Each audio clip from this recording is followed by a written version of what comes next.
Assalamualaikum warahmatullahi wabarakatuh.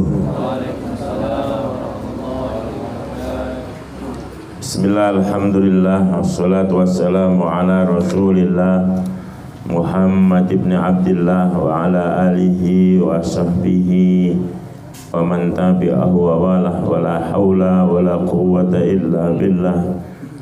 Subhanaka la ilma lana illa ma 'allamtana innaka antal alimul hakim. Rabbi shrah li sadri wa yassir li amri wahlul 'uqdatam min lisani yafqahu qawli, amma ba'd.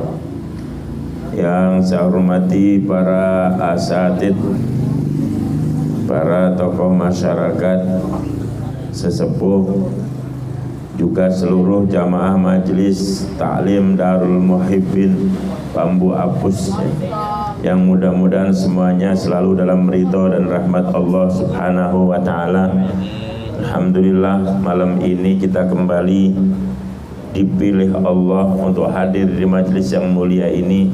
Mudah-mudahan kita mendapatkan ilmu yang bermanfaat, ilmu yang akan membuat ibadah kita menjadi semakin baik, semakin berkualitas. Mudah-mudahan akhirnya ibadah kita diterima oleh Allah Subhanahu wa ta'ala. Amin. Jamaah yang dimuliakan Allah, masih bab tentang kesunahan wudu. Wa takhlilu asabi'il yadaini warijlaini.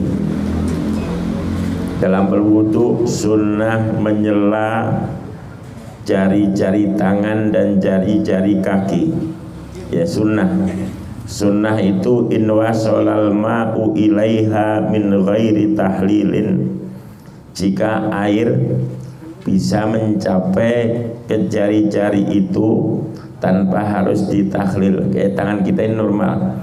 Ini sebenarnya tanpa disela, tahlil itu disela ya. Itu jari tanpa disela air sudah bisa masuk, maka menyela hukumnya sunnah. Tapi fa'il lam yasil illa bihi kal asabi'il multafati wajib takhliluha. Tapi kalau air tidak sampai kepada sela-sela jari tanpa harus ditakhlil, tanpa harus disela, maka menyela hukumnya wajib seperti jari yang rapat. Ya, saya ulangi. Jadi kesimpulannya, kalau jari kita normal, maka menyela. Ya, menyela begini. Nah, ini menyela. Jadi kalau wudhu sunnah begini. Ya, sunnah ini kalau memang normal kayak kita ini, air sudah bisa masuk ke sela-sela jari tanpa harus disela-selain pakai jari. Tapi kalau kondisi jarinya rapat, misalnya ada orang jarinya rapat begini, ini nggak bisa digerakin rapat. Ya, maka menyela itu hukumnya wajib. Ya, kalau wudhu wajib diginiin, wajib. Ya, kalau rapat, kecuali rapatnya lengket, udah mendarah daging, ini nggak boleh dipaksa. Ya, misalnya udah karena rapat, ini menyatu mendarah daging, ini dibelek misalnya, dioperasi dulu, nggak boleh. Artinya kalau tujuannya cuma untuk wudhu, itu nggak boleh karena ini menyakitkan. Kecuali memang dioperasi untuk penyembuhan, silakan. Tapi kalau sekedar untuk wudhu nggak boleh. Maka dikatakan di sini wa illam yata'atta takhliluha liltihamiha haruma fatkuha litakhlil. Seandainya tidak mungkin menyela, kenapa nggak mungkin disela-sela jadi? Karena rapat mendarah daging, maka haram untuk dirobek ya. Haram kalau urusannya untuk takhlili untuk disela. Jadi kesimpulannya, wudu menyela jari itu hukumnya sunat, baik jari tangan ataupun jari kaki. Bagaimana cara yang bagus? Wa kaifiyatu takhlilil yadaini bitasbih. Cara menyela jari-jari tangan dengan cara tasbih. Tasbih itu bahasa, kalau kita lihat dalam komus itu berpanca. Jadi misalnya gini. Ini cara yang baik. Walaupun boleh misalnya saya wudhu nyelanya nih pakai jari satu begini, boleh. Tapi yang bagus nih, ini ya. Kalau begini makruh, ya. Ini makruh begini, menyelanya. Sambil dikuyur air keran beginiin. ya. Hukumnya sunat untuk meyakinkan, ya. Warijlaini, kalau menyela jari kaki bagaimana? Kan kalau tangan bisa jari tangan kanan dipertemukan di sela jari kiri. Kalau kaki kan nggak mungkin. Gimana? Kaki misalnya jari kaki kanan di sela jari kaki kiri kan nggak mungkin. Gimana? Warijlaini bi ayyabda bi khinsiriyatihil yusra. Kalau menyela jari kaki itu dimulai dengan menggunakan kelingking tangan kiri. Menggunakan kelingking tangan kiri min asfalir rijli, dari bawah kaki, mubtadi'an bi khisri rijli yumna, dimulai dari kelingking kaki kanan. Mohon maaf, jadi kalau ini kaki harusnya dari bawah gini. Ya, dari kiri. Maaf, pakai kelingking kiri tapi dari kanan. Terus sampai nanti ujungnya di kelingking kaki kiri. Maka ini kalau praktek ini mestinya wudhunya harus duduk, ini yang enak. Makanya kalau di Arab tuh banyak kan tempat wudhu itu duduk depan keran, ya. Ya, tapi kalau mau praktek yang ini ya, tapi kalau berdiri bisa, tetap bisa pegangan kanan tangan kanan pegangan tangan kiri dengan kelingking dari bawah, dimulai dari kelingking kaki kanan, terus ke kiri, berakhir di kelingking kaki. Ini cara yang bagus. Tapi seandainya enggak apa-apa, dapat kesunahan. Misalnya dari atas, ini jari kaki dari atas gini, masih dapat kesunahan, masih dapat. Cuman bukan sunnah yang sempurna. Kalau mau sunnah yang sempurna, menyelanya dari bawah, pakai kelingking tangan kiri, dimulai dari kelingking kaki kanan, dari bawah kelingking kaki kanan, terus ke kiri, berakhir di kelingking kaki kiri. Ini sunnah. Walaupun sunnah jangan ditinggalin, ya. Kalau bisa jangan, karena kita nggak tahu. Kata Nabi, la tahkiron minal ma'rufi syai'a. Jangan meremehkan kebaikan, ya, meskipun kecil. Karena kita nggak tahu. Imam Shibli, ya, Imam Shibli itu ulama ketika meninggal, ya, ada yang nanya bagaimana keadaannya dalam mimpi, ya. Ada yang mimpi bertemu beliau. Imam Shibli sudah meninggal, ada yang mimpi ketemu beliau lalu nanya, diperlakukan apa oleh Allah? Dicerita, Allah bertanya kepada saya, ya Aba Bakrin, karena Shibli itu punya anak namanya Bakar, maka dipanggilnya ya Aba, bapaknya Bakar. Bima qadimta ilayya, kamu menghadap saya membawa apa? Ya, tahu nggak kamu? Atadri bima ghafartu laka, kamu tahu nggak dosamu saya maafkan itu karena amal apa? Pertama dia sebut bisolihi amali, ya karena amal soleh saya. Kata Allah, lah, bukan. Lalu Shibli jawab lagi, bi ikhlasi niyati, oh karena keikhlasan saya. Kata Allah, enggak juga. Shibli ngomong lagi, oh kalau gitu karena haji, puasa dan ibadah saya yang lain. Kata Allah pun, itu pun juga tidak. Akhirnya si Imam Shibli sendiri nggak tahu apalagi amal-amal andalannya disebutin semua. Akhirnya nanya, ya ilahi bima, gitu kan. Kalau gitu ya Allah, apa yang menyebabkan dosa saya dimaafkan? Ternyata apa? Ya Abu Bakar, ya Abu Bakar, bapaknya Bakar. Ya Shibli itu punya poyokan panggilan Abu Bakar. Hai bapaknya Bakar, ingat nggak kamu? Atazkuru dzata yaumin, ingat nggak suatu hari ketika kamu melihat seekor, kamu masuk ke gerbang Baghdad, ya kamu masuk gerbang Baghdad, kamu melihat seekor kucing kecil yang sedang kedinginan, dia mojok kedinginan. Lalu kamu kasihan, kamu ambil kucing itu, kamu masukkan dalam jaketmu karena kasihan, ya. Lalu kamu bawa pulang, kamu rawatin kucing itu. Fabi rahmatika rahimtuka, karena sayangmu kepada kucing itulah maka aku juga sayang kepada kamu. Ini cuma nolongin. Artinya apa? Kelihatannya amalnya remeh kan? termasuk amal wudhu bisa jadi loh ya, nanti di akhirat ternyata kamu diterima karena kamu suka menyelajari kalau wudhu. Kita nggak tahu. Makanya namanya menjaring surga ini apa aja udah. Ya sholat, ya puasa, ya zakat, ya amal-amal yang lain, termasuk yang sunnah-sunnah jangan diremehin. Kita nggak tahu ya amal mana yang benar-benar akan diterima Allah dan membuat kita diampuni dosa-dosa kita. Bayangkan, makanya jangan salah paham. Nanti nggak sholat cuma ngurusin kucing aja. Bukan, itu hanya tambahan gitu loh. Ya. Apalagi ngurusin kucing sama sekalian yang punya kucing. Kebetulan yang punya kucing cakep. Ya, jangan diremehkan ya. Termasuk dalam kitab Riyadhus Shalihin, seorang pelacur itu karena sayang kepada anjing. Kita tahu anjing kalau madzhab kita najis mughalladah, kalau kena najis anjing harus dibasuh 7 kali, salah satunya dicampur debu. Ini ada pelacur melihat anjing kehausan, itu kasihan, udah menjulurkan lidahnya gitu.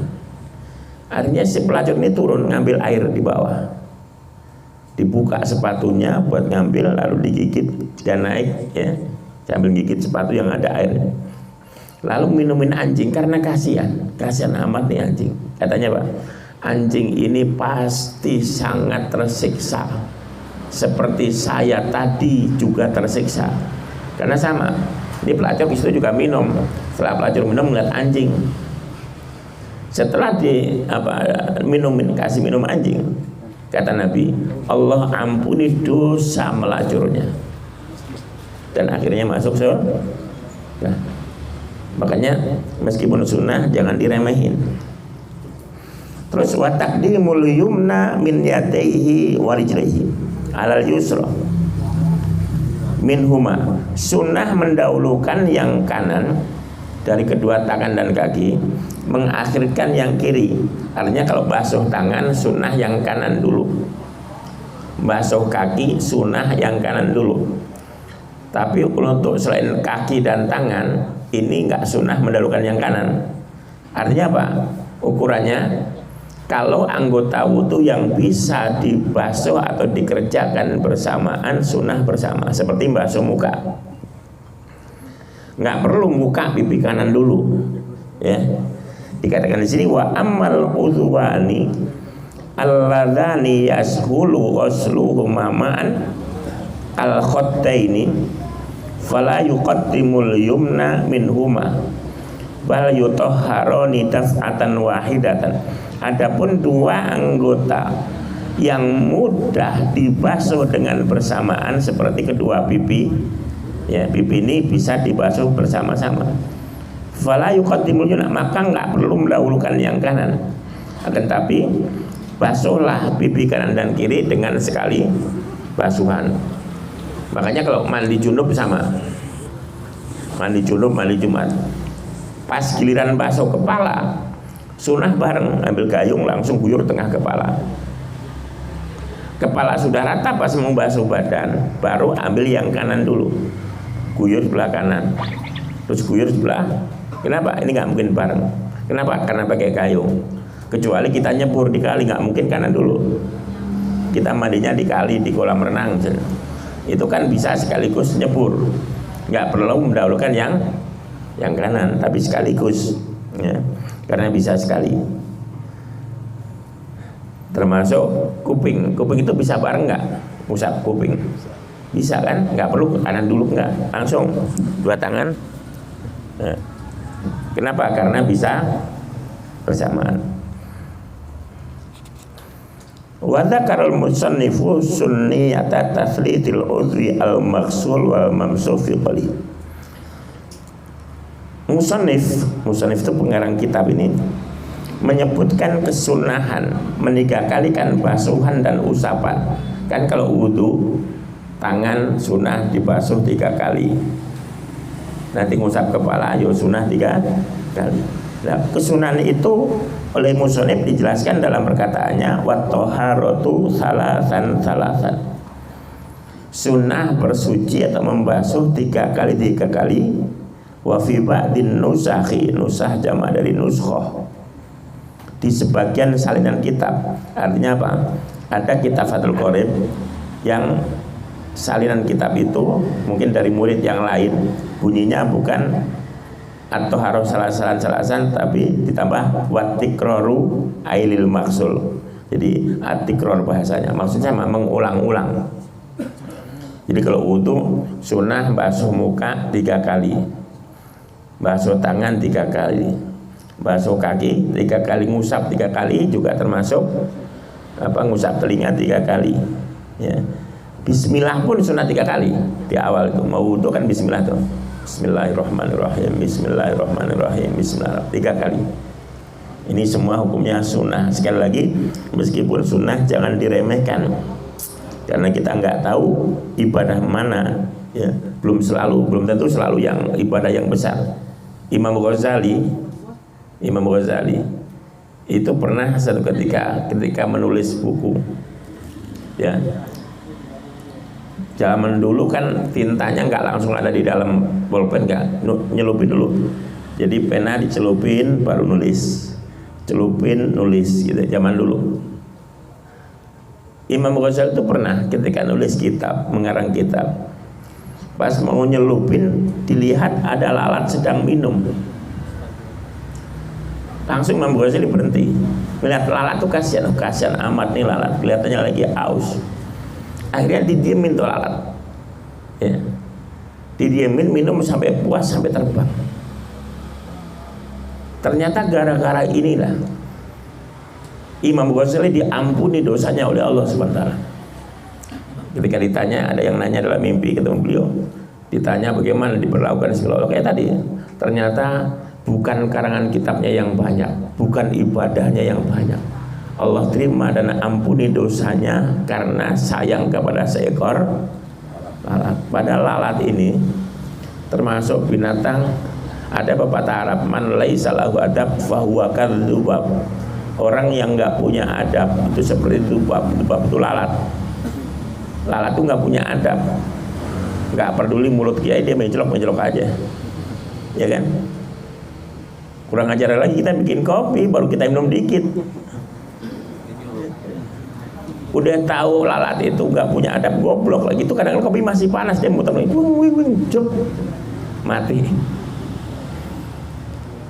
Hanya jasadnya Nabi Sallallahu Alaihi Wasallam yang nggak pernah dihinggapi lalat, ya, karena memang jasad Nabi disucikan dari hal-hal yang kurang, termasuk jasadnya Nabi tidak pernah ditempelin lalat. Kalau kita, ya, kadang-kadang kita tidur aja dikeruputin lalat. Lalat ini binatang yang kurang ajar. Toh kita nolongin lalat, Imam Ghazali nolongin lalat karena sayang kepada ciptaan Allah. Ini sayang kepada lalat. Bagaimana kalau kita sayang kepada manusia meskipun beda agama? Karena Allah sendiri di Quran, walaqad karramna bani Adam, aku muliakan seluruh anak cucu Adam. Allah nggak nyebut agama, nggak nyebut ras, pokoknya semua anak cucu Adam aku muliakan. Sehingga kalau kita sayang kepada manusia, tentu pahalanya lebih besar dibandingkan sayang kepada, tentu sayang di sini kalau kepada non muslim, sayang kepada manusianya, ya, jangan akidahnya, jangan agamanya. Artinya kalau ada non muslim yang jatuh sakit perlu pertolongan, ya kita tolongin, kesian, ya, itu harus, ya. Tapi kalau untuk ibadahnya, ritualnya, kita nggak boleh ikut. Nah, jadi sekali lagi jangan meremehkan ibadah yang sunnah. Orang ini nolongin lalat saja, kalau ikhlas benar diterima Allah, dosa bisa diampuni. Apalagi ini menjalankan yang sunnah, nyuci muka 3 kali meskipun sunnah, nggak pernah ditinggalkan. Kenapa? Semata-mata karena ingin menjalankan perintah dan ajaran Nabi Sallallahu Alaihi Wasallam, ya. Ini apalagi ini, ya, lalat aja bisa, ya. Walaupun lalat tadi udah binatang yang nggak punya adab, goblok lagi, ya. Udah tahu kopi panas nyembur aja deh, ya. Ada lagi satu goblok, ikan kembung. Udah tahu kembung masih dia berenang.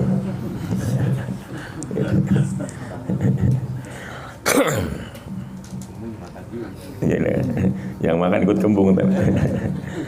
Terus wal muwalah itu terakhir muwalah.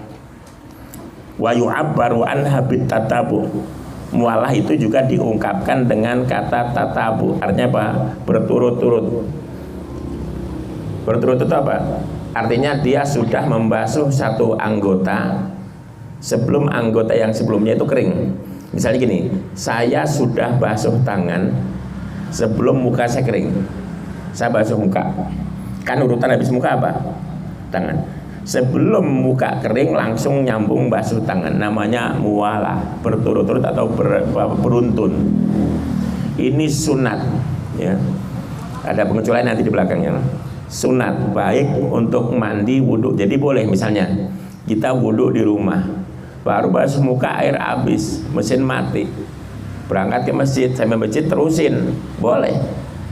Asal nggak ada yang batalin. Artinya apa? Selama kita jalan dari rumah ke masjid nggak ada yang batalin wudhu. Kalau perjalanan ke masjid kita kentut, ya berarti wajah kita yang kita udah basuh batal juga. Ya, jangankan juga wajah, kita wudhu udah sempurna saja kentut, apalagi baru wajah. Ya, asal belum kita mandi sama. Kalau mandi itu enaknya nggak ada yang batal. Kita mandi malam-malam, ya, karena malu pemertua. Malam-malam palanya doang dibasuh. Saya niat mandi menghilangkan badan besar. Habis pala sampai leher pakai anduk tidur. Besok pagi subuh-subuh tinggal leher ke bawah diterusin. Ya kan? Boleh, boleh. Cuman kurang afdol. Yang afdol sekali mandi langsung selesai. Dicicil boleh mandi itu. Karena nggak wajib. Mualah beruntun itu nggak wajib. Paling-paling mertua bingung. Ini mantu nggak kelihatan mandi basah, tapi anak saya bunting gitu. Nggak taunya santai apa mantunya itu rajin ngaji, tahu ilmunya. Zaman dulu kan kayak sekarang. Zaman dulu satu rumah besar, keluarganya banyak, kan kamar mandi satu. Zaman dulu kan di belakang kamar mandi satu, ya semuanya. Kalau sekarang kan mungkin tiap kamar ada kamar mandi, ya kan? Jadi apa namanya, mualah itu nggak wajib, beruntun nggak wajib, boleh dicicil. Wudu di sini, baru muka, pindah ke masjid, baru tangan, habis juga, pindah lagi, terusin lagi, nggak masalah. Ya, itu hukumnya sunnah. Nih, wahya alla yahsula bainal udwaini tafriqun katsirun bal yutahhirul udwa ba'dal udwi bihaitsu la yajiful maksul qablahu. Nah, tadi udah saya jelaskan. Yang dimaksud mualah itu apa? Beruntun. Beruntun artinya apa? Jangan antara satu anggota dengan anggota berikutnya dipisah dengan waktu yang lama. Terus bagaimana? Artinya apa? Kita sudah memulai membasuh satu anggota ketika anggota yang sebelumnya belum kering. Ketika anggota yang sebelumnya belum kering. Ma'ak dalil hawa wal mizat wal zaman. Ukurannya apa? Belum kering itu dengan ukuran kondisi anginnya nggak terlalu kencang.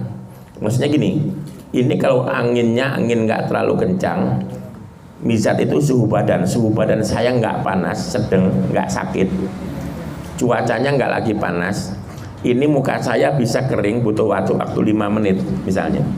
Ini karena panas, udah cuaca panas, badan saya panas, anginnya kencang sehingga 1 menit sudah kering. Bagaimana ketika jaraknya cuma 1 menit? Apa nggak dapat pahala mualah? Jawabnya tetap dapat. Keringnya itu kan kering karena apa? Cuacanya nggak normal, suhu badan saya nggak normal. Jadi tetap yang dipakai ukuran 5 menit tadi. Ini kalau normal mestinya 5 menit baru kering. Suhu badan saya normal, anginnya normal, cuaca normal, 5 menit. Gara-gara nggak normal 1 menit kering. Dimana kalau menit kedua saya baru basuh, tetap dapat pahala mualah. Karena ukurannya ukuran 5 menit, yaitu ketika kondisi normal. Fal i'tibar bi akhiri ghuslatin, dan yang dilihat itu basuhan terakhir. Tadi kan 3 kali. Sekarang basuh 3 kali. Nah, setelah ketiga baru jalan itu waktu. Ya, waktu yang memisahkan antara 2 anggota wudu. Wa inna matundabul muwalatu fi ghairi wudu'i sahibi darurah. Disunahkan beruntun. Tadi sunahkan wudu itu beruntun habis muka langsung tangan. Itu sunnah kalau bukan wudunya orang yang punya kondisi darurat. Seperti apa? Orang beser. Kalau perempuan sedang istihadah. Kalau kita normal kan kayak tadi, wudu di sini basuh muka, ke masjid terusin basuh, atau rumah temennya dulu nyamper basuh tangan, air banyak sengaja, teruskan di masjid. Jadi satu wudu 3 tempat. Boleh, lagi mau pamer ilmu rupanya. Pengen ditegur orang, lu wudu gitu sih, gitu kan. Ya nggak apa-apa kalau niatnya pengen ngasih tahu temennya. Ini cara saya ngasih tahu teman saya, biar nanya. Di samping saya bisa nyokur dikit, saya ngaji gitu kan. Untuk yang beser itu nggak boleh ditunda. Bahkan nanti ada cara sendiri. Orang kalau beser, tahu beser ya? Pipis terus. Ya. Itu cara wudunya. Pertama harus nunggu waktu sholat. Saya mau sholat isya.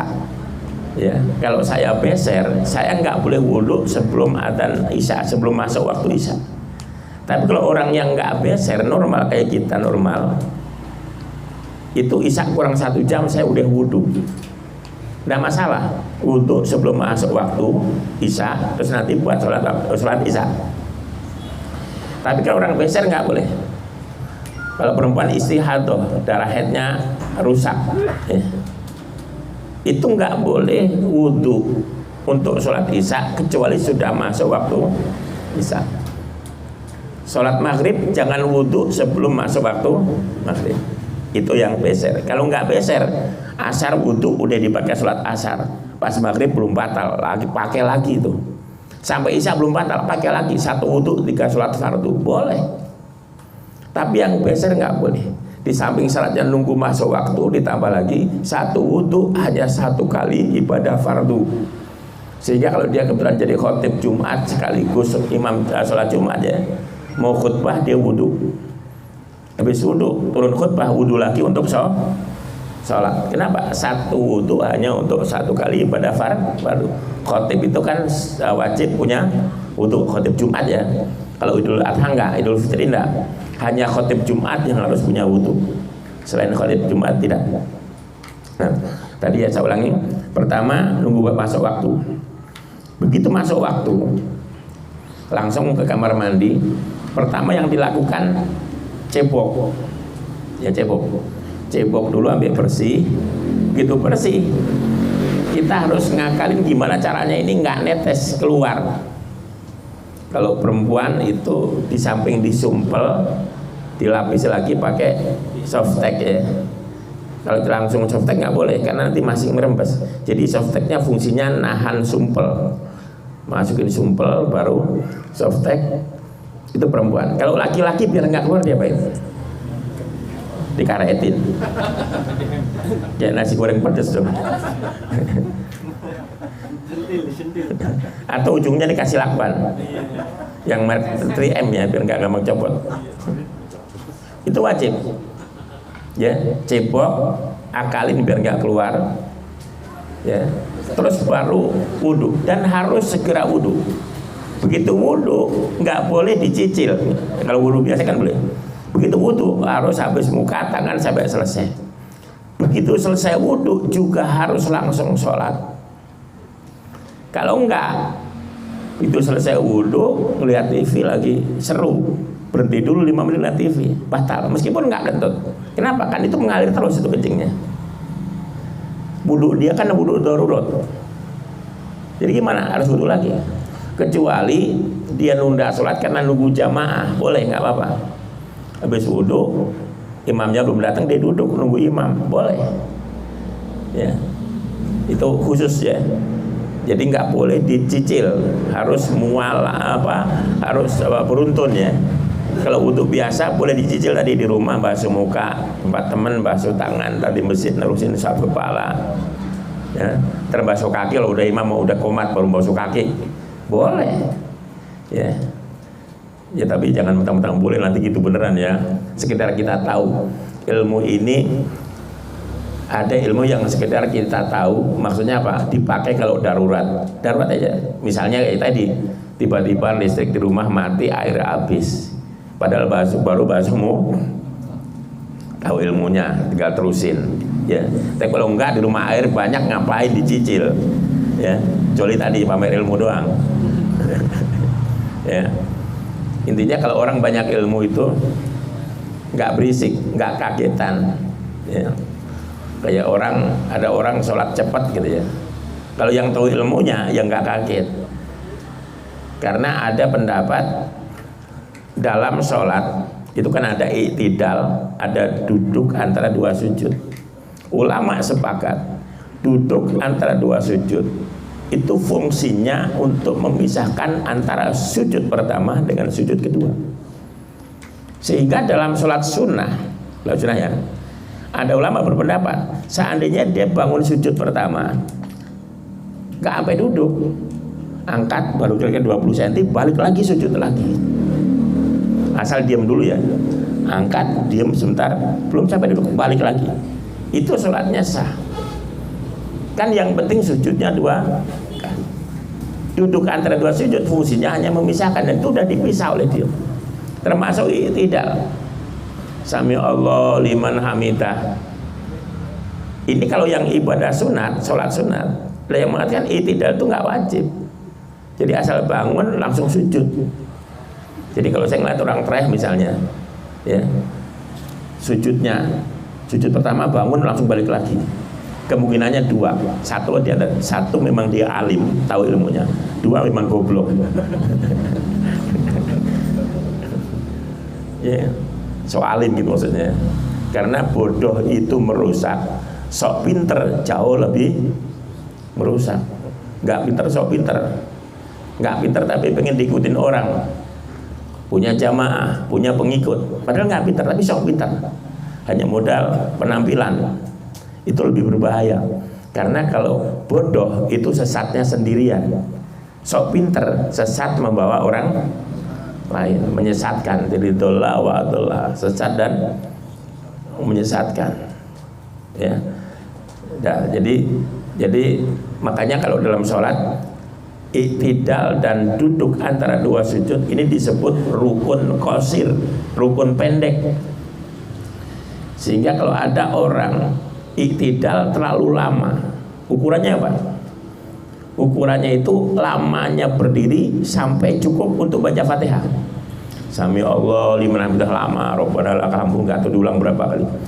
Ini ukuran berdirinya ini tidak. Kalau buat baca Fatihah cukup, batal sholatnya. Ini perlunya ngaji ilmu sholat gini, nggak asal-asal ngikutin, nggak.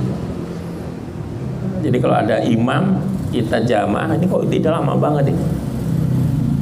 Kalau kira-kira kita menurut hitungan kita ini dah mau kelewat, kita harus segera mufarokoh, nggak boleh jamaah terus. Atau duduk antara dua sujud kelamaan, nggak boleh.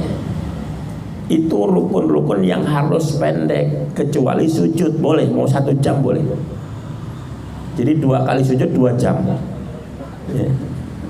Ada nggak orang begitu?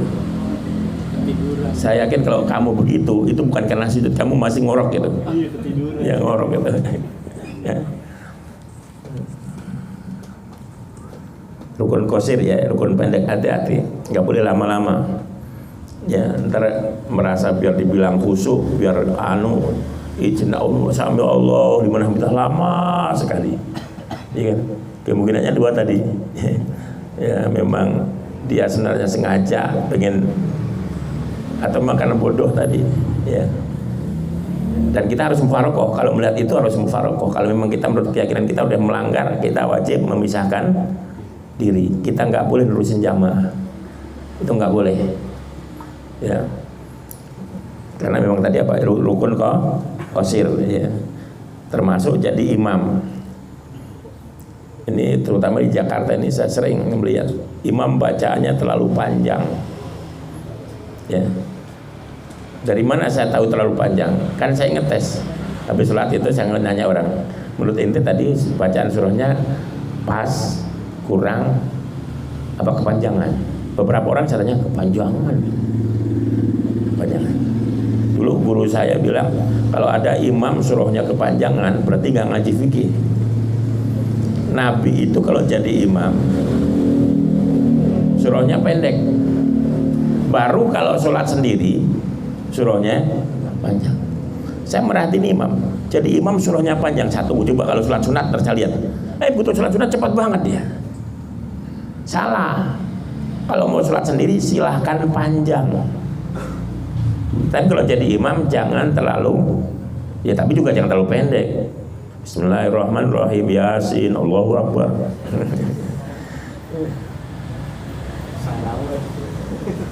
Ya itu boleh dapat kesunahan, tapi ya jangan begitu. Ya. Termasuk baca bismillah. Meskipun itu potongan surah Al-Baqarah, misalnya dia baca ayat kursi, tetap pakai bismillah. Kadang-kadang yang nggak baca ditanya, kok kamu nggak baca? Saya ikut-ikutan aja, ikut-ikutan. Nggak boleh. Nah, jadi ada mualah itu hukumnya sunnah, tapi ada yang wajib. Yang wajib bagi orang yang beser mualah, malah itu beruntun tadi, itu nggak boleh dipisah-pisah. Nah, itu disebutkan di sini kesunahan wudu cuma sedikit, padahal banyak. Maka dikatakan di sini wa baqiya lil wudu'i sunanun ukhra madhkuratun fil mutawwalati. Wudu ini sebenarnya masih ada lagi kesunahan-kesunahan yang lain, ya sunah-sunahnya wudu. Cuma disebutkannya di kitab yang lebih besar, lebih panjang, nggak ada di sini. Antara lain apa? Misalnya kalau wudu sunnah basuh tangan sampai ketek. Ya. Kenapa? Kata Nabi nanti, inna ummati yut'auna yaumal qiyamah ghurran muhajjalin, ada yang baca muhajjilin min atharil wudu. Nanti di hari kiamat umatku ketika dipanggil itu akan bersinar wajah dan kakinya karena bekas wudu. Jadi kalau wudu kita hanya basuh selalu sampai istiqomah sampai sikut, ya nanti bersinarnya sampai situ. Yang wudunya sampai ujung, bersinarnya panjang. Kaki ini kan wajibnya hanya sampai mata kaki. Kalau cuma segitu terus wudunya, nanti yang bersinar hanya sampai mata kaki. Kalau pengen sinarnya banyak, basuh sampai betis-betisnya. Ya, basuh tangan sampai ketek, sampai bahu atas, basuh kaki sampai nanti biar di akhirat sinar ketahuan ini wudunya selalu sempurna. Itu sunnah. Ya, dan masih banyak memang ya yang lain sunnah-sunnah dalam wudu. Ya, jadi itu kesunahan dalam wudu. Ada lagi sunnah kalau di sini disebutkan kalau yang tidak namanya tahjil. Kalau wudu pakai keran, ya pakai keran. Itu disunahkan keran itu di sebelah kiri. Itu ulama ya. Tapi kalau wudunya pakai gayung, sunnah tempat air sebelah kanan. Sunnah lagi kalau wudu ngadep kiblat. Ya, sunnah. Sunnah lagi wudu itu jangan ngomong. Ya. Masa wudu sambil ngobrol, makruh itu. Wudunya sah tapi makruh. Ya. Apalagi nyanyi, udah falas nyanyi lagi. Ganggu yang lain. Itu makruh. Sunnah lagi wudu itu jangan minta tolong kecuali memang harus ditolong. Misalnya gini, wudu tolong gosokin tangan saya, makruh. Ya. Dan masih banyak. Ya nanti kalau mau ya habis kata Fathul Qorib kita baca Fathul Mu'in yang lebih gede. Itu sunnah wudu. Ada wudu sunnah, beda ya. Tadi kesunahan ada wudu yang sunat. Kalau wudu untuk sunat kan wajib. Ada wudu untuk sunat. Ya wudu yang hukumnya sunat nggak wajib. Antara lain kalau orang lagi marah-marah, orang marah-marah terus uring-uringan, suruh wudu. Sunat. Kenapa? Karena marah itu dari setan. Setan itu terbuat dari api. Api itu padam kalau kena air. Suruh wudu. Wudu sekali masih belum, wudu lagi. Masih marah juga, guyurin aja dah. Atau celupin. Makanya dulu ada terapi orang-orang gila itu. Terapinya itu direndam. Ya. Jadi termasuk aja di Surya Layap gitu juga. Malam-malam tuh udah mulai menjelang pagi itu suruh berendam sambil pikiran di kolam gitu. Ya karena mungkin setan di dalam tuh biar pergi. Karena apa? Dari setan itu dari api, dan api itu musuhnya air gitu ya. Nah, ada lagi sunnah wudhu kalau mau melafadzkan Al-Quran, membaca melafadzkan. Saya mau ikut tahlilan, saya hafal Yasin nih. Boleh nggak saya ikut baca tanpa wudhu? Boleh. Tapi sunnahnya berwudhu. Mau baca kitab, sunnahnya berwudhu. Ini wudhu sunat. Termasuk kalau habis dibekam. Nah, ini mana tukang bekam? Nah, kasih tahu Pak, habis ini wudhu ya, gitu. Sunnah hukumnya habis bekam. Ya. Terus khutbah selain khutbah Jumat, sunnah berwudhu. Ketika habis mengucapkan kata-kata kotor. Kenapa? Karena salah satu wudhu itu kan nanti berkumur. Mulut kita ini kan tempat keluar masuknya kalimat Allah mestinya, kata-kata yang baik mestinya. Jadi yang keluar kata kotor, sunnah wudhu. Misalnya habis ngatain teman, anjing lu gitu. Nah, sunnah wudhu tuh. Habis wudhu marah lagi, anjing lu, wudhu lagi. Hukumnya sunnah. Pokoknya kalau habis kotor itu termasuk ngomongin orang, ngerasa habis berbohong misalnya, dia sadar habis berbohong, segera wudhu.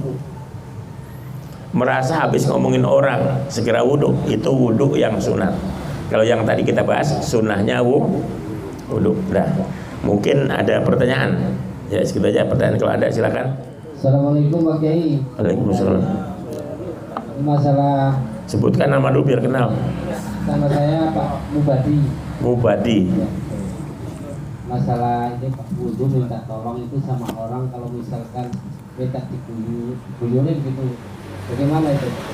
Ya, selagi masih mampu tetap makruh, kecuali sakit ya. Kalau mampu itu nggak boleh minta tolong, bukan nggak boleh makruh. Ya, minta, kecuali gini, wudhunya harus pakai selang, selangnya nggak mungkin ditaruh di bawah, mau digantungin nggak ada tempat gantung. Tolong teman gantian, enggak apa-apa. Ya, termasuk mau wudhu, airnya minta tolong diambilin, padahal ngambil sendiri bisa. Ya, seperti itu maksudnya. Kalau memang nggak bisa, ya nggak bisa, ya silakan minta tolong, nggak apa-apa. Ya, terima kasih Pak Kiai. Ya. Assalamualaikum warahmatullahi wabarakatuh. Assalamualaikum Pak Kiai. Waalaikumsalam. Nama Latif Pak itu. Lanang. Nah ini tadi terkait masalah mandi junub. Ya. Suatu ketika kita bermimpi bersubuh dan kita merasa tidak mengeluarkan sperma gitu, jadi nikmatnya hilang. Saat bangun kita pegang kering gitu, dan masuk waktu sholat kita langsung sholat, itu gimana Pak Kiai? Terima kasih. Ya. Sebenarnya yang jadi ukuran bukan mimpinya, tapi keluarnya. Ya, biar mimpi, tapi nggak keluar, ya nggak wajib mandi. Tapi kan ada juga orang nggak merasa mimpi, tapi sarungnya basah, celana dalamnya basah. Ya walaupun nggak mimpi, tetap mandi junub, gitu. Jadi ukurannya bukan mimpi, ya. Jadi kalau mimpi merasa, jangankan tuh, mimpi dalam mimpinya merasa keluar, dalam mimpinya merasa, tapi ternyata begitu bangun kering, ya nggak wajib mandi, ya. Kalau mau mandi tadi masih mimpi langsung mandi. Jadi ada mandi bersubuh sekalian mandi mimpi. Bang Dawam. Assalamualaikum warahmatullahi wabarakatuh. Waalaikumsalam. Pak Kiai, akhir-akhir ini saya sering dengar ada cerita Nuaiman gitu. Nuaiman. Katanya dia mabuk menurut Pak. Betul. Tapi ada yang mengatakan dia dijamin masuk surga. Ya. Kira-kira amalan apa itu Pak? Ya. Pertama nanyanya jangan ke saya, harusnya ke Allah yang tahu. Tapi yang pasti gini, itu sebenarnya hadis itu ingin mengajarkan kepada kita jangan mudah suudzon sama orang. Nuaiman itu tukang mabuk, sampai dinasihatin Nabi berhenti mabuk lagi, dinasihatin mabuk lagi, sampai sahabat yang gemes, lu kurang ngajar juga ini mana Nabi, udah gitu kan, mau dipukulin sama sahabat. Kata Nabi jangan, biarpun Nuaiman itu tukang mabuk, dia cinta betul sama nabinya. Mungkin bekal cintanya itu barangkali dugaan saya, karena cintanya kepada Nabi, akhirnya dapat syafaatnya Nabi. Jadi apa artinya? Ya, mabuk dan cinta ini nggak bisa diidentikan, nggak boleh gini. Kalau lu mabuk berarti lu nggak cinta Islam. Oh, nggak bisa.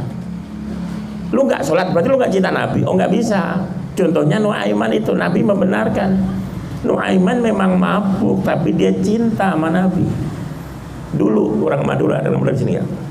Orang Madura itu preman Madura, biar nggak sholat, biar mabuk. Kalau denger kiai disakitin, dia ambil celurit ya, nggak peduli. Dia cinta betul sama kiai meskipun dia sendiri sebenarnya nggak pernah sholat. Ya, bisa jadi kayak Nuaiman nasibnya ini kalau bener. Ya. Artinya apa? Kita dengan mereka yang biasa melakukan dosa, itu di akhir hayatnya nanti, akhir hayat kita punya potensi yang sama, sama-sama berpotensi husnul khotimah dan su'ul. Kalau Nuaiman kan nggak seberapa, Sayyidina Abu Bakar, Sayyidina Umar kan, siapa yang nggak kenal? Di Mekah itu rajanya preman. Kalau Umar yang datang, ya ini rajanya raja nih. Sampai waktu awal-awal Nabi dakwah, kalau ada orang masuk ke Islam pasti takut ketemu Umar. Jangan sampai Umar dengar, urusannya bisa fatal gitu. Siapa sangka kalau akhirnya Umar menjadi pembela Islam, maka punya julukan Umar Al-Faruq. Gelarnya Al-Faruq, apa? Yang membedakan. Artinya apa? Setelah Umar masuk Islam, itu suasananya berbeda. Dari Nabi dakwahnya sembunyi-sembunyi menjadi berani terang-terangan, gitu kan? Semua Umar sendiri, ya kan, berubah 180 derajat. Meskipun memang untuk menghabiskan kebiasaan mabuknya ini Nabi pelan-pelan. Ayat tentang mabuk ini turun 3 kali. Ya. Karena Nabi tahu sahabat masih pada mabuk, udah Islam tapi masih mabuk. Turun ayat pertama apa? Dikatakan bahwa khamr itu ada manfaatnya, ada madaratnya. Sahabat, itu yang kamu minum khamr ya, minuman keras ya, itu ada manfaatnya tapi ada bahayanya, jangan banyak-banyak. Begitu sahabat sudah mulai terbiasa mengurangi, ditingkatkan, bahayanya lebih banyak dari manfaatnya. Begitu sahabat sudah siap, innamal khamru wal maisir, kan terus ayatnya rijsun min, nah baru itu haram. Itu dakwah Nabi. Artinya apa? Kita ngeliat kemungkaran juga langsung jangan digebukin, nasihatin dulu pelan-pelan, ya kan? Jangan ada orang mentang-mentang mabuk langsung kita tabokin, salah ya. Itu namanya berbuat atas nama Allah, padahal Allah sendiri tidak begitu. Allah itu Maha Pengampun. Yang dulu saya ceritakan, ada seorang wali berdoa, ya Allah, saya nggak minta apa-apa, saya cuma minta satu ya Allah. Saya nggak minta rumah, nggak punya mobil, nggak punya, udah nggak. Saya cuma minta satu, mohon jadikan aku hamba yang tidak pernah maksiat. Itu Allah marah itu. Apa? Kalau kamu nggak maksiat, ghufronku buat siapa? Ampunanku buat siapa? Saya punya sifat ghafurur. Ini untuk hambaku al-mudhnibin, katanya. Memang saya siapkan ghafurur rahim untuk hambaku yang maksiat. Memang syaratnya satu, dia memang mau, gitu, mau dimaafkan. Buktinya apa? Habis maksiat dia istighfar, habis melakukan dosa dia taubat. Tandanya apa? Mau. Kecuali hamba yang berdosa tapi nggak mau, maka yang berlaku Allah syadidul iqab. Allah akan sangat kejam, sangat pedih siksanya. Jadi intinya apa? Allah itu nggak bengis, Allah itu nggak jahat. Tapi jangan mentang-mentang Allah nggak jahat kita mainin, jangan. Ya, jelas ya. Jadi Nuaiman itu memang sahabat itu. Bahkan ada satu hadis, Nabi itu pernah tersenyum agak lebar itu gara-gara Nuaiman. Jadi ceritanya, kalau mau nanti, kalau nggak bisa bahasa Arab, ada yang versi bahasa Indonesia banyak itu, searchingnya jadi Nuaiman.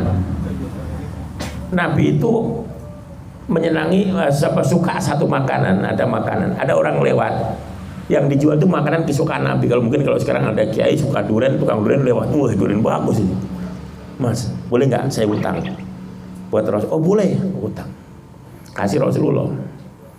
Suatu ketika yang jualan durian lagi, Wah Iman, mana bayar? Nggak punya duit. Lah kemarin utang, udah ikut saya, dibawa ke Rasulullah. Rasul bayar, apaan? Kemudian durian yang Rasul makan. Itu utang kan ya, kata Rasul. Rasul senyum itu, nggak marah. Dasar Nuaiman gitu ya. Pengen nyenengin Rasulullah tapi nggak punya duit gitu lah. Dan itu bukti cintanya sama Rasulullah. Pernah lagi, saya dalam satu perjalanan, ini kalau diceritain banyak banget, ini satu aja ya. Nuaiman sedang pergi dengan Abu Bakar dengan salah satu sahabat. Sahabat ini dipercaya untuk megang duit, bendaharanya lah dalam tim ini. Sampai tengah jalan Abu Bakar sedang pergi kemana, Nuaiman ini haus, minta duit minum. Ini nggak berani, nanya Abu Bakar dulu, saya nggak berani. Udah saya haus ini katanya, tetap nggak dikasih. Nuaiman ini kan cerdik, ya, cerdik beda sama pinter ya. Cerdik itu konotasinya ngakalin. Dia ngomongin, saudara-saudara, aku punya budak. Ya, waktu itu budak itu manusia itu boleh dijual belikan kayak kambing gitu. Siapa mau murah, ini budak murah gitu kan. Semua diumumin berapa? Dijual harganya di bawah standar. Cuma kekurangannya satu apa? Dia itu nggak pernah mau ngaku budak katanya. Jadi udah tahu, jadi alasan yang boleh dipakai dia udah itu. Tapi jangan kaget, nanti begitu kamu beli, dia pasti nggak ngaku budak. Padahal dia budak aku dia katanya. Bener bayar, dia beli minum, ini bawa aja katanya. Udah diikat gitu. Saya bukan budak, bener kan ngomong bukan budak gitu. Udah diikat terus Abu Bakar datang. Ada apa? Abu Bakar saya, akhirnya Abu Bakar yang nengahin akhirnya. Jadi ini cerdiknya Nuaiman pengen dapat minum. Akhirnya begitu pulang ke Madinah ketemu Rasulullah, diceritain Rasulullah ketawa aja gitu. Artinya apa? Ada orang kalau bahasa saya apa tolol apa namanya, dablek kalau bahasa Jawa, yang dablek. Tapi Rasulullah suka. Ini hebatnya Nuaiman. Apalagi kalau mau baca versi bahasa Arabnya itu dari kitab itu banyak Nuaiman, cerita tentang Nuaiman. Assalamualaikum warahmatullahi wabarakatuh. Waalaikumsalam warahmatullahi wabarakatuh. Nama saya Ishak. Ishak. Sebenarnya nanyanya banyak ya, pakai dua aja lah, satu aja. Saya kira-kira udah pernah jalan kira-kira dari Masjid Al-Barokah, kira-kira sampainya Al Khairu. Tapi itu lagi mau sembahyang juga, cuman saya jalan kaki karena panas, tapi sendal saya nggak pakai, sayang. Waktu itu waktunya udah mau masuk, tapi pas sudah di masjidnya kayaknya bingung nyari air wudhunya. Itu kira-kira batal apa enggak ya? Wudhunya. Ya, hubungan misalnya barokah, ya jalan kaki tanpa sendal batal apa enggak ya? Yang ditanyakan itu ya, sendal nggak dipakai, ya batal nggak wudhunya gitu ya? Ya, itu bapak salah beli berarti. Harusnya bapak jangan beli sendal, beli peci. Kalau sendal memang semahal apapun tempatnya di kaki. Istri secantik apapun dia di bawah. Ya itu di Mekah kemarin pagi gitu. Iya. Panasnya meminta ampun. Tapi kenapa nggak dipakai malahan? Kan panas. Kira udah sampai di sana sengaja biar kaki agak rasa. Gitu. Jadi begini. Memang sebenarnya babnya belum nyampe. Nanti ada bab khusus tentang mubtilatil wudu, sesuatu yang membatalkan wudu atau nawaqitul wudu. Apa saja yang membatalkan wudu. Jadi kaki kena najis, kalau kena najis ya, itu nggak batal wudu.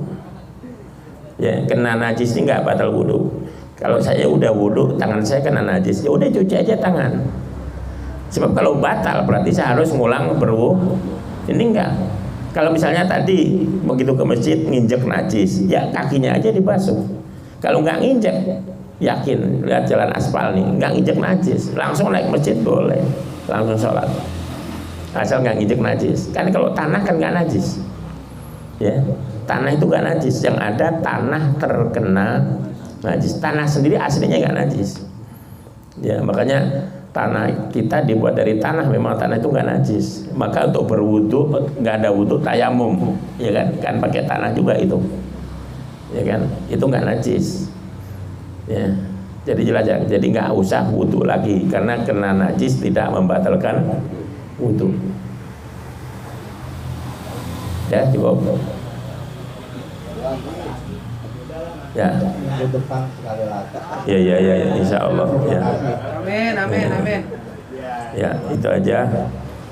Kurang lebihnya mohon maaf. Mudah-mudahan ada manfaatnya. Mudah-mudahan Allah akan terus menuntun kita, menjadikan kita hamba-hamba yang istiqomah di jalannya, menuntut ilmu Allah Subhanahu wa Ta'ala sampai ajal menjemput kita. Seperti sabda Nabi, belajar itu mulai lahir sampai mati. Kalau belum mati, meskipun udah tua, sudah pinter, tetap harus belajar. Itu aja. Wallahul muwaffiq ila aqwamit thoriq. Assalamualaikum warahmatullahi wabarakatuh.